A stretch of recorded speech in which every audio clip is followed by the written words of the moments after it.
सुबह यहाँ पहुंच गए हैं और इस तस्वीर को भी आप देखिएगा। ये तस्वीर को देखिएगा किस तरह रेंगते हुए ये लोग चल रहे हैं। और तमाम जो जनप्रतिनिधि हैं, हमारे प्रदेश के जनप्रतिनिधि, इन तस्वीरों को देखिए। मैं इसीलिए कह रहा हूं कि अच्छे खासे हाथ पांव वाले इन लोगों के लिए कुछ नहीं कर रहे हैं और आज ये विकलांग यहाँ पहुंच गए हैं। ये देखिए कैसे ये मजबूरी में सरक रहे हैं, कैसे ये रेंग रहे हैं। और हाथ पांव वाली सरकार क्यों नहीं सुन रही है इनकी? ये देखिए क्या मजबूरी हो गई है, क्या लाचारी हो गई है। हमारी पेंशन बढ़ाने का काम करे मुख्यमंत्री जी। 1500 रुपए में कुछ नहीं होता। गैस सिलेंडर है और विकलांग आयोग गठन होना चाहिए और हमको पेंशन की गारंटी पर लोन मिलना चाहिए 5 या 10 लाख रुपए का, जो उसकी गारंटी हमारी पेंशन हो। क्यों नहीं मिल रहा? क्योंकि वो दिव्यांग है। हमारी मांगे, हम यहाँ कोई हम बहुगुणा जी 5 साल के बाद फिर सड़कों में उतरने के लिए मजबूर हो गए। धामी सरकार जी की मांगे हमने धामी जी से 2020 में भी बोला था कि हमारे दिव्यांग भाई बहनों का, हमारे उत्तराखंड के दिव्यांग के लिए कुछ करिए। हमेशा हमारे को लॉलीपॉप, मेरा भाई 80% दिव्यांग है। अगर मैं आज सड़क पे उतरी हूँ, अगर मैं विकलांग हूँ, तो मैंने अपने भाई का संघर्ष देखा है बचपन से। अगर हम सड़कों में उतरे तो हम अपने दिव्यांग भाई बहनों की आवाज बन के इसलिए उतरे क्योंकि इनमें से कई जो है बोल नहीं पाते, सुन नहीं पाते, चल नहीं पाते। हम उनकी सपोर्ट के लिए आए। चलिए गजब हो गया भैया। जो सही सलामत हाथ पांव वाले नहीं कर पाए वो कर पाए ये दिव्यांग। जी हाँ, इसीलिए मैं कह रहा हूं उत्तराखंड की राजनीति में जो राजनीतिक दल नहीं कर पाए, बड़े बड़े योद्धा नहीं कर पाए, वो इन दिव्यांगों ने कर दिखाया है। ये बात मैं इसलिए कह रहा हूं क्योंकि दिव्यांगजन ठीक मुख्यमंत्री आवास के सामने इस समय है और बड़े बड़े योद्धा शक्तिमान यहां नहीं पहुंच पाते। ये तस्वीरें आप देखिएगा और ये सामने ही मुख्यमंत्री आवास है। इसीलिए मैं कह रहा हूं कि गजब हो गया और गजब होते हुए हम आपको दिखा रहे हैं। इस समय तमाम प्रदेश के दिव्यांगजन कल से ये आंदोलन कर रहे थे और कह रहे थे कि हम पहुंचेंगे, मुख्यमंत्री आवास पहुंचेंगे, और आज ये मुख्यमंत्री आवास के ठीक सामने पहुंच गए हैं। ये तमाम वो दिव्यांगजन हैं जो प्रदेश के अलग अलग कोने से यहाँ पहुंचे हुए हैं। अब आप देखिए हमारी मांगे पूरी करो। और ये रास्ते में भी मैं देख रहा था किस तरह से ये दिव्यांगजन चल रहे थे। वहीं रहिए। अभी यहाँ पुलिस इन्हें मनाने में लगी है, समझाने में लगी है, लेकिन बावजूद इसके इनमें कुछ खिलाड़ी भी हैं। बात करेंगे। क्या है, आप लोग क्या करते हैं? सर मेरा नाम प्रेमा विश्वास है। मैं डिस्ट्रिक्ट उधम सिंह नगर से हूँ। मैं एक अंतर्राष्ट्रीय पैरा बैडमिंटन प्लेयर हूँ और आज ये हम आंदोलन इसलिए कर रहे हैं कि हमारे उत्तराखंड सरकार में सामान्य खिलाड़ियों को नेशनल मेडल पे जॉब दे रहे हैं। तो हमें बहुत दुख हो रहा है कि हम भी नेशनल मेडलिस्ट हैं, हम गोल्ड मेडलिस्ट हैं और हम लोगों को कोई सम्मान नहीं दिया जाता है। हम लोगों को आउट ऑफ टर्न में जॉब नहीं दे रहे। हम इसके लिए कई बार पत्र लिखे मुख्यमंत्री जी से, बहुत बार रिक्वेस्ट भी किया है, लेकिन आज भी हम लोग दर भटक रहे हैं। आज यहाँ पे सड़क पे आना पड़ा हम लोगों को ये मांग पूरी करने के लिए। चलिए, यहाँ पुलिस समझाने की कोशिश कर रही है लेकिन दिव्यांगजन मानने को बिल्कुल तैयार नहीं है। आप कहाँ से आए? मेरा नाम परवेज है, मैं हरिद्वार से आया हूँ और हमारी जो मांगे है पेंशन को लेकर के है, हमारी अन्य मांगे है। क्योंकि मैं आऊंगा आपके पास में। तस्वीरें आप देखिएगा, बिल्कुल लड़ने भिड़ने के मूड में इस समय दिव्यांगजन लग रहे हैं। और ये तमाम जो दिव्यांगजन है, कोई व्हील चेयर पे आया हुआ है, कोई पैदल आया हुआ है। और ये तस्वीरें आप देखिएगा ठीक मुख्यमंत्री आवास की। यह आप देखिएगा, यह मुख्यमंत्री आवास कार्यालय उत्तराखंड है और ठीक इसके सामने ये दिव्यांगजन सुबह यहाँ पहुंच गए हैं। और इस तस्वीर को भी आप देखिएगा, ये तस्वीर को देखिएगा किस तरह रेंगते हुए ये लोग चल रहे हैं। और तमाम जो जनप्रतिनिधि हैं, हमारे प्रदेश के जनप्रतिनिधि, इन तस्वीरों को देखिए। अच्छे खासे पैरों वाले जनप्रतिनिधि गौर से देखें इन तस्वीरों को। ये वो हैं जो पैरों से विकलांग हैं, कोई हाथों से विकलांग है, लेकिन हमारे जनप्रतिनिधि विकलांग नहीं है। ये देखिए, ये ठीक मुख्यमंत्री आवास के सामने की तस्वीरें मैं आपको दिखा रहा हूं।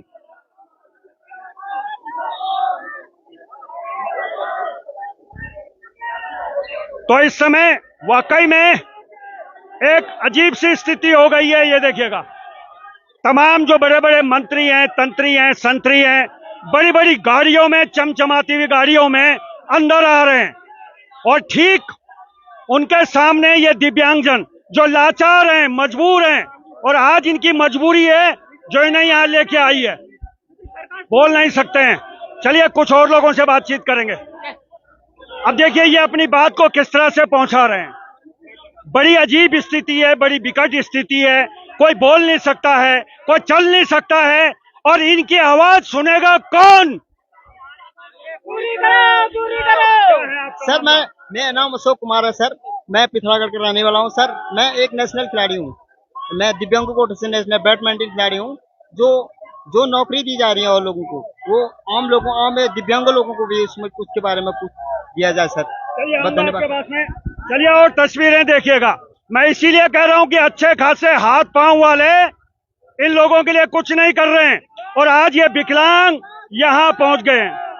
ये देखिए कैसे ये मजबूरी में सरक रहे हैं, कैसे ये रेंग रहे हैं, और हाथ पांव वाली सरकार क्यों नहीं सुन रही है इनकी? ये देखिए क्या मजबूरी हो गई है, क्या लाचारी हो गई है। हमारी पेंशन बढ़ाने का काम करे मुख्यमंत्री जी। 1500 रुपए में कुछ नहीं होता। गैस सिलेंडर है और विकलांग आयोग गठन होना चाहिए, और हमको पेंशन की गारंटी पर लोन मिलना चाहिए 5 या 10 लाख रुपए का, जो उसकी गारंटी हमारी पेंशन हो। चलिए और कुछ लोगों से बातचीत करेंगे। बहुत सारी के विकलांग यहाँ। आप कहाँ से हैं? टिकोले से सापुर रोड पे मांगी वो पैसे बढ़नी चाहिए, और हम भी कला में आदमी हमारे पे चलने का वास्ता होना चाहिए। चलिए पूरी तरह से यहाँ पे एक महिला भी आई हुई है। आप कहाँ से आए? दमशी नगर दिनेशपुर। क्या मांग क्या है? पेंशन बढ़ाओ, पेंशन। चलिए अब ये ठीक मुख्यमंत्री आवास के सामने की तस्वीरें मैं आपको दिखा रहा हूँ। तमाम जो दिव्यांगजन हैं वो यहाँ पहुंचे हुए हैं। आप तस्वीरें देखिएगा। अपनी मांगों को लेके पूरे प्रदेश से ये पहुंचे हैं मुख्यमंत्री आवास, और ये सामने मुख्यमंत्री कार्यालय का मेन गेट है, और ये सामने मुख्यमंत्री आवास है। बहुत धरने हमने कवर करे हैं, लेकिन ये धरना बिल्कुल अलग है। यहां तक पहुंचने की हिम्मत शायद ही कोई जुटा पाता है। चलिए मैडम के पास चलेंगे थोड़ा सा। क्यों नहीं मिल रहा? क्योंकि वो दिव्यांग है। हमारी मांगे, हम यहाँ कोई हम बहुगुणा जी 5 साल के बाद फिर सड़कों में उतरने के लिए मजबूर हो गए। धामी सरकार जी की मांग थी। हमने धामी जी से 2020 में भी बोला था कि हमारे दिव्यांग भाई बहनों का, हमारे उत्तराखंड के दिव्यांग के लिए कुछ करिए। हमेशा हमारे को लॉलीपॉप, मेरा भाई 80% दिव्यांग है। अगर मैं आज सड़क पे उतरी हूँ, अगर मैं सकलांग हूँ, तो मैंने अपने भाई का संघर्ष देखा है बचपन से। अगर हम सड़कों में उतरे तो हम अपने दिव्यांग भाई बहनों की आवाज बन के इसलिए उतरे क्योंकि इनमें से कई जो है बोल नहीं पाते, सुन नहीं पाते, चल नहीं पाते। हम उनके सपोर्ट के लिए आए, चाहे हमारे को अपनी जान देनी पड़ जाए। 2020 में भी धामी सरकार ने नहीं सुनी। हमारी 3 प्रमुख मांगे है तो 15, लेकिन 3 प्रमुख मांगे हमारी दिव्यांग भाइयों की 1500 से 5000 पेंशन करा जाए। 1500 में कोई गुजारा नहीं होता सर। एक सिलेंडर गैस लेने के लिए 1500 रुपए खर्च हो जाते हैं। एक दिव्यांग को 5000 से कम के हम मानेंगे नहीं। दूसरा जो है बैकलॉग भर्ती, दिव्यांगों की बैकलॉग भर्ती खोली जाए। बहुत सारी की मांगे हैं दिव्यांग जनों की, और बहुत सारी मांगों को लेके ये भावुक भी हो रहे हैं। इनकी आंखों में आंसू भी हैं, परेशान भी हैं, हताश भी हैं और निराश भी हैं। और इस निराशा के बीच में ये पहुंचे हुए। अध्यक्ष आप थोड़ा आइए। हम लोगों के बच्चे, हम 1500 रुपए में कैसे बच्चों को पालेंगे? हम लोगों की तरफ कोई ध्यान नहीं देता। क्या हम लोग भारत के नागरिक नहीं है?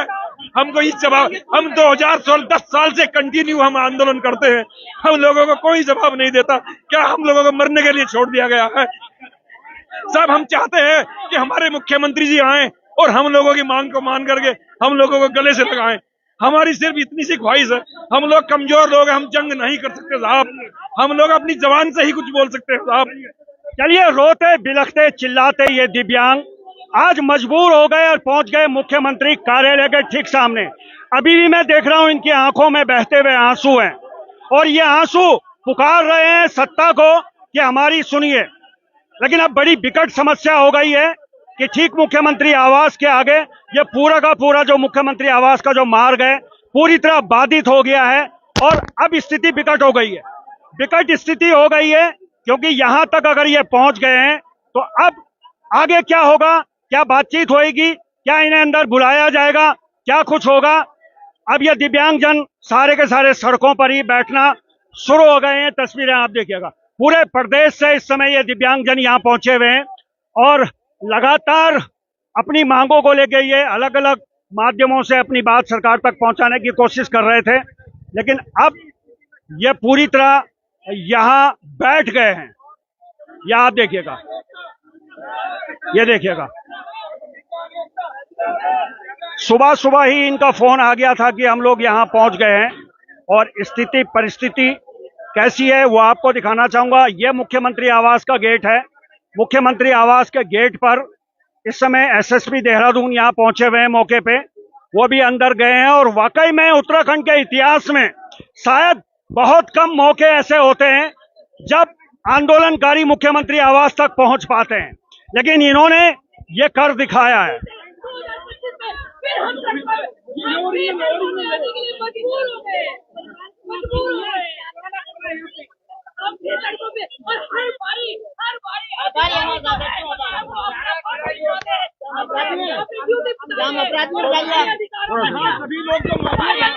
यहाँ सभी लोग मौजूद हैं।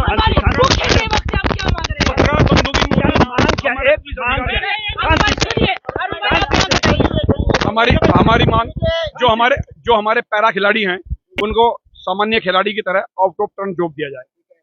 1500 रुपए में आज की तारीख में कोई बच्ची तो क्या एक व्यक्ति का खर्च नहीं चलेगा। अन्य राज्यों की तरह कम से कम 5000 रुपए पेंशन हम लोगों की हो। जो 2005 से अब तक बैकलॉग हम लोगों का पेंडिंग पड़ा हुआ है, उस बैकलॉग को तुरंत खोला जाए और जब बैकलॉग आए तो ऐसा नहीं कि यदि उसका जी जी जी जी जी जी नहीं नहीं बिल्कुल बिल्कुल बिल्कुल नहीं नहीं नहीं बिल्कुल बिल्कुल जी जी जी जी जी बिल्कुल बिल्कुल बिल्कुल नहीं सर, 4 आदमी नहीं जाएंगे क्योंकि ये आंदोलन किसी मांग क्या है, क्या करेंगे एक का नहीं है। मुख्यमंत्री साहब यहाँ आए सबके बीच में हम उनके पैर पकड़ करके उनका स्वागत। कोई नेता नहीं है, हमारे सब भाई बहन हमारे। आप उपाय बताए, क्या उपाय है? उपाय ये है कि आप हमारे सामने आएंगे, हमारे मुख्य सेवक हमारे सामने आएंगे, हमारी बात सुनेंगे और हमारे को तत्काल हमारे को कोई सॉल्यूशन देंगे। तत्काल हमारी मांगों को हम सुनिए, तत्काल हमारी कम से कम 3 प्रमुख मांगों को यहीं ओके करके डन करके जाएंगे। थोड़ा सा मांगे होनी चाहिए। एक दिव्यांग आयोग का गठन हो, 7.5 दिव्यांग सलाहकार बोर्ड को बन के हो रखा है, अभी तक कोई बैठक नहीं हो रखी है। हर 3 महीने में बैठक होनी चाहिए थी, वो भी नहीं हो रखी है। सिर्फ 15 सालों में सुनिए अध्यक्ष जी, अगर हर आदमी धरना प्रदर्शन करेगा और मुख्यमंत्री को रोड पे बुलाएगा तो ये भी सुनिए, एक मिनट सुनिए, मैं बताऊंगा। चलिए ठीक है यार, जी जी जी भाई साहब पहली बात यहाँ पहले सवाल सुनिए, एक मिनट सवाल सुनिए सब अध्यक्ष। अगर हर आदमी आंदोलन करेगा और मुख्यमंत्री को रोड पे बुलाएगा तो क्या ये परंपरा ठीक है? देखिए साहब, हम 2020 में हम 2016, 2018, 18 जून 2020 हम लोगों को गिरफ्तार करके पुलिस लाइन भेज दिया गया। हमारी बात नहीं मानी तो इसके अलावा हमारे पास क्या रास्ता था? या मुख्यमंत्री साहब या सरकार हम लोगों को आत्महत्या करने में मजबूर कर सकती है? एक सवाल मैं आपसे करने की गुजारिश कर रही हूँ, क्या मैं एक सवाल आपसे कर सकती हूँ? मैं कर सकती हूँ आपसे। जैसे आपने हमें बोला कि हर समस्या का हल जो है आंदोलन नहीं हो सकता, ठीक है? नहीं, आप पूछ रहे हैं। लेकिन हर आंदोलनकारी सड़क पे अगर मुख्यमंत्री को बुलाएगा तो ये परंपरा ऐसी हो जाएगी। हमें इस हालातों में लाने के लिए किसने मजबूर किया? जो आरपीडी एक्ट 2016 है उसको अमेंडमेंट क्यों नहीं किया जा रहा है? जो एक मिनट दीदी, मुख्य सेवक माननीय मुख्यमंत्री जी मुख्य सेवक बन के संवाद कार्यक्रम रखते हैं, वहां संवाद करने दिया जाता नहीं है। आरपीडी एक्ट 2016 उसको क्यों नहीं पारित किया, क्यों नहीं लागू कर रहे हमारे उत्तराखंड में? तीसरा जो है, आज स्थिति में आने के वजह क्या है, उस कारण पे क्यों नहीं जाया जाता है? अगर आप कह रहे कि सॉल्यूशन पे भी तो जाना पड़ेगा। 10 साल से सॉल्यूशन में हम चाहते हैं क्या हमारी सरकार के पास हम 300 लोगों के बैठने की व्यवस्था नहीं है? हम चाहते हैं सीएम साहब नहीं आ सकते तो हम लोगों को सम्मान सहित अंदर ले लें। हम चलिए संवाद हुआ, वो वास्तव में संवाद उन लोगों का क्यों नहीं हुआ जो दिव्यांग समाज की बात रख सकते हैं? उन लोगों को अधिकारियों ने यहाँ क्यों बुलाया? जो लोग बात ही नहीं कर सकते उनको तोते की तरह प्रश्न रटा के जो लोग बोल सकते थे उनको यहाँ आने नहीं दिया। मैंने अपने जिले में खुद अपने समाज कल्याण अधिकारी से बोला कि दिव्यांग समाज में हम लोगों को बोलिए, हम लोग सारी बात रखते हैं, हक रखते हैं, लेकिन हमारी बात नहीं सुनी गई। क्यों ऐसे लोगों को बुलाया गया? चलिए, लगातार टटोलने की हमने भी कोशिश करी है, लेकिन ये कह रहे हैं कि अब 300 लोग ही हम यहाँ बाहर रहेंगे।